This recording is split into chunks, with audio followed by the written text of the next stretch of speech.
कृष्णाय वासुदेवाय हरे परमात्मने प्रणतः क्लेशनाशाय गोविंदाय नमो नमः। हरे कृष्णा। जय भोलेनाथ। भगवान विष्णु और माता लक्ष्मी का आशीर्वाद आप सभी भक्तजनों पर सदा सर्वदा बना रहे। भगवान आपकी सभी मनोकामनाओं को पूरा करें। प्रिय भक्तजनों, आज से हमारे चैनल पर वैशाख मास महात्म्य की कथाएं सुनाएंगे और वैशाख मास महात्म्य में भगवान विष्णु और भगवान कृष्ण की कृपा पाने के लिए आपसे विनम्र निवेदन है कि कथाओं को पूरा सुनिएगा। वैशाख मास महात्म्य की कथा सुनने से पहले स्नान दान का महत्व सुनते हैं। यह सब जानकारी हम आपके लिए लेकर आए हैं। वैशाख महीना सारे महीनों में सर्वश्रेष्ठ महीना माना जाता है। वैशाख मास का दूसरा नाम माधव है। यह भगवान का खुद का नाम है। यह महीना भगवान को इतना प्रिय है कि भगवान ने अपने खुद का नाम दिया है इस महीने को। इस महीने में कृष्ण का स्मरण करने से, जब तप ध्यान करने से समस्त पापों का नाश होता है। कई बार जाने अनजाने में हमसे बहुत सारे पाप होते रहते हैं और हमें पता ही नहीं चलता। उन सभी पापों के लिए यदि भगवान विष्णु भगवान कृष्ण का नाम जब तब किसी भी तरीके से किया जाए तो सारे पाप नष्ट हो जाते हैं। इस महीने किसी तीर्थ स्थान, सरोवर, नदी या कुएं पर जाकर स्नान करना चाहिए। यदि आप नदी में स्नान नहीं कर सकते तो घर पर ही स्नान करें। घर पर नहाते समय नहाने के पानी में गंगा जल मिलाकर नहाएं और नहाते समय पवित्र नदियों का नाम जप स्मरण करें, जैसे हर हर गंगे बोलना चाहिए। वैशाख माह में भगवान विष्णु की विधि पूर्वक पूजा अर्चना करें। इसके बाद श्रद्धा अनुसार अन्न, धन, वस्त्र और जल का दान करें। मान्यता के अनुसार वैशाख माह के महीने में इन चीज़ों का दान करने से व्यक्ति को जीवन में किसी भी चीज की कमी का सामना नहीं करना पड़ता है और धन लाभ के योग बनते हैं। साथ ही सुख समृद्धि में भी वृद्धि होती है। तो आइए सुनते हैं वैशाख मास महात्म्य में। सूत जी कहते हैं, राजा अम्बरीश ने परम श्रेष्ठी ब्रह्मा की पुत्र देवर्षि नारद से पुण्यमय वैशाख मास का महात्म्य इस प्रकार पूछा। ब्राह्मण, मैंने आपसे सभी महीनों का महात्म्य सुना है। उस समय आपने यह कहा था कि सब महीनों में वैशाख मास श्रेष्ठ है। भगवान नारायण, नरश्रेष्ठ, नर देवी सरस्वती तथा महर्षि वेदव्यास को नमस्कार करके भगवान की विजय कथा से परिपूर्ण इतिहास, पुराण आदि का पाठ करना चाहिए।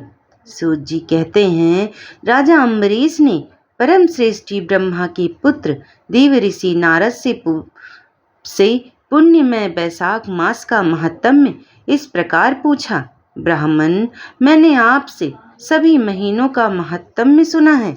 उस समय आपने यह कहा था कि सब महीनों में वैशाख मास श्रेष्ठ है। इसीलिए यह बताने की कृपा करें कि वैशाख मास क्यों भगवान विष्णु को प्रिय है और उस समय कौन कौन सी धर्म भगवान विष्णु के लिए प्रीतिकारक हैं। नारद जी ने कहा, वैशाख मास को ब्रह्मा जी ने सब मासों में उत्तम सिद्ध किया है। वह माता की भांति सब जीवों को सदा अभीष्ट वस्तु प्रदान करने वाला है। धर्म, यज्ञ, क्रिया और तपस्या का सार है। संपूर्ण देवताओं द्वारा पूजित है। जैसे विद्याओं में वेद विद्या, मंत्रों में प्रणव, वृक्षों में कल्प वृक्ष, धेनुओं में कामधेनु, देवताओं में विष्णु, वर्णों में ब्राह्मण, प्रिय वस्तुओं में प्राण, नदियों में गंगा जी, तेजों में सूर्य, अस्त्र शस्त्र में चक्र, धातुओं में सुवर्ण, वैष्णवों में शिव तथा रत्नों में कौस्तुभ मणि और उसी प्रकार धमक साधन भूत महीनों में वैशाख मास सबसे उत्तम है। संसार में इसके समान भगवान विष्णु को प्रसन्न करने वाला दूसरा कोई मास नहीं है। जो वैशाख मास में सूर्योदय से पहले स्नान करता है उससे भगवान विष्णु निरंतर प्रीति करते हैं। पाप तभी तक गरजते हैं जब तक जीव वैशाख माह में प्रातःकाल जल में स्नान नहीं करता। राजन, वैशाख के महीने में सब तीर्थ आदि देवता तीर्थ के अतिरिक्त बाहर के जल में भी सदैव स्थित रहते हैं। भगवान विष्णु की आज्ञा से मनुष्यों का कल्याण करने के लिए वे सूर्योदय से लेकर 6 दंड के भीतर तक वहाँ मौजूद रहते हैं। वैशाख के माह में वैशाख के समान कोई मास नहीं है, सतयुग के समान कोई युग नहीं है, वेद के समान कोई शास्त्र नहीं है और गंगा जी के समान कोई तीर्थ नहीं है। जल के समान दान नहीं है, खेती के समान धन नहीं है और जीवन से बढ़कर कोई लाभ नहीं है। उपवास के समान कोई तप नहीं है और दान से बढ़कर कोई सुख नहीं है। दया के समान धर्म नहीं है, धर्म के समान मित्र नहीं है, सत्य के समान यश नहीं है, आरोग्य के समान उन्नति नहीं है। भगवान विष्णु से बढ़कर कोई रक्षक नहीं है और वैशाख मास के समान संसार में कोई पवित्र मास नहीं है। ऐसा विद्वान पुरुषों का मत है। वैशाख श्रेष्ठ मास है। शेष साई भगवान विष्णु को सदा प्रिय है। सब दानों से जो पुण्य होता है, सब तीर्थों में जो फल होता है, उसी को वैशाख मास में मनुष्य केवल जलदान करके प्राप्त कर लेता है। जो जलदान में असमर्थ है, ऐसे ऐश्वर्य की अभिलाषा रखने वाले पुरुष को उचित है कि वह दूसरों को प्रबोध करे, दूसरे को जलदान का महत्व समझाए। यह सब दानों से बढ़कर हितकारी है। जो मनुष्य वैशाख में सड़क पर यात्रियों के लिए प्याऊ लगाता है, वह विष्णु लोक में प्रतिष्ठित होता है। नृपश्रेष्ठ प्रपादान पौसला या प्याऊ देवताओं, पितरों तथा ऋषियों को अत्यंत प्रीति देने वाला है। जिसने प्याऊ लगाकर रास्ते के थके मांदे मनुष्यों को संतुष्ट किया है, उसने ब्रह्मा, विष्णु और शिव आदि देवताओं को संतुष्ट कर लिया। हे राजन, वैशाख मास में जल की इच्छा रखने वाले को जल, छाया चाहने वाले को छाता और पंखे की इच्छा रखने वाले को पंखा देना चाहिए। राजेंद्र, जो प्यास से पीड़ित महात्मा पुरुष के लिए शीतल जल प्रदान करता है, वह उतने ही मात्र से 10,000 राजसूय यज्ञों का फल पाता है।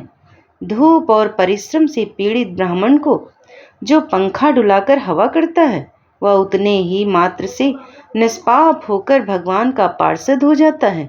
जो मार्ग से थके हुए श्रेष्ठ द्विज को वस्त्र से भी हवा करता है, वह उतने से ही मुक्त हो भगवान विष्णु का सायुज्य प्राप्त कर लेता है।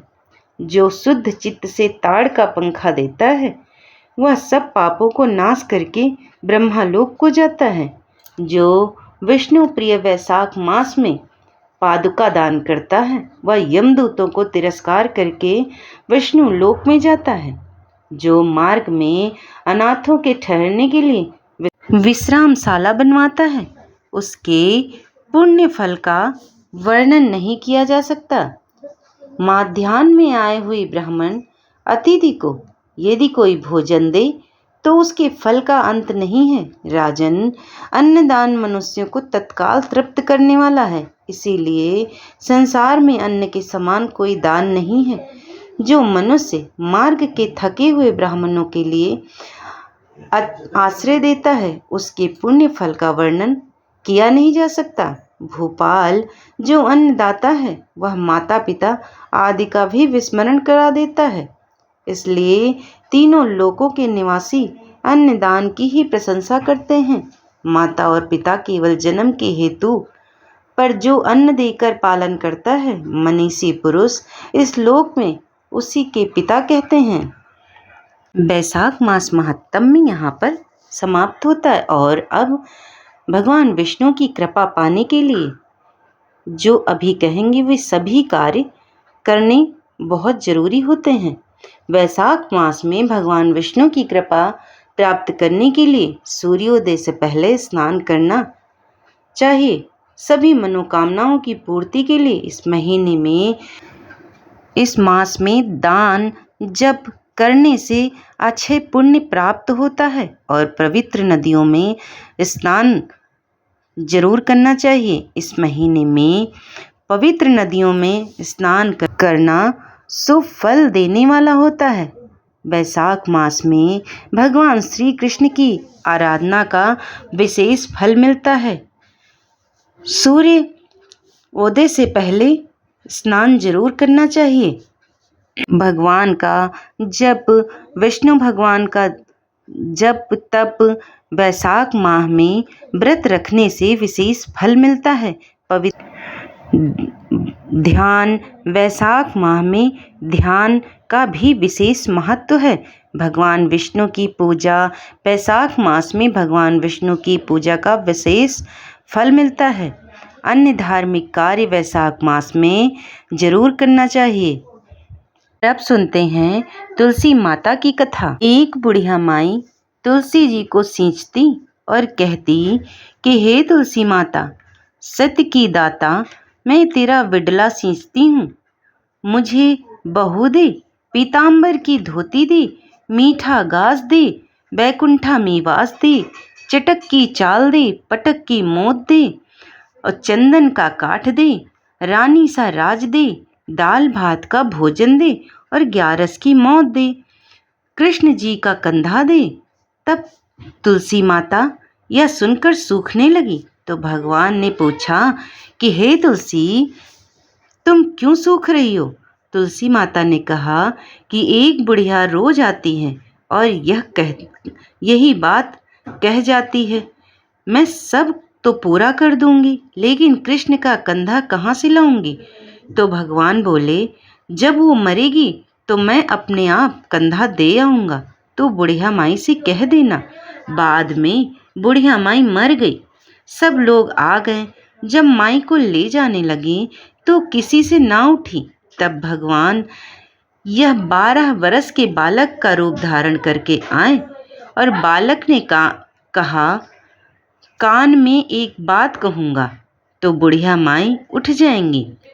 बालक ने कान में कहा, बुढ़िया माई, मन की निकाल, पीताम्बर की धोती ले, मीठा मीठा घास ले, बैकुंठा का वास ले, चटक की चाल ले, पटक की मोत ले, कृष्ण का कंधा ले। यह सुनकर बुढ़िया माई हल्की हो गई और भगवान ने कंधा दिया और बुढ़िया माई को मुक्ति मिल गई। हे तुलसी माता, जैसे बुढ़िया माई को मुक्ति दी वैसे ही सबको देना। और अब सुनेंगे समस्त पापनाशक सूत्र। अग्नि पुराण के अनुसार जब मनुष्यों का चित्त पर स्त्री गमन, पर स्वाहापहरण एवं जीव हिंसा आदि पापों में प्रवृत्त होता है तो स्तुति करने से उसका प्रायश्चित होता है। यहाँ पर विचारणीय तथ्य यह है कि मनुष्य को यह आभास जरूर हो कि उसने पाप किया है, जिसके लिए उसको ग्लानि का अनुभव हो रहा और उस पाप का प्रायश्चित करना चाहता है। साथ ही भविष्य में पाप ना हो करने का प्रण भी लेता है। तो आइए सुनते हैं। सर्वव्यापी विष्णु को सदा नमस्कार है।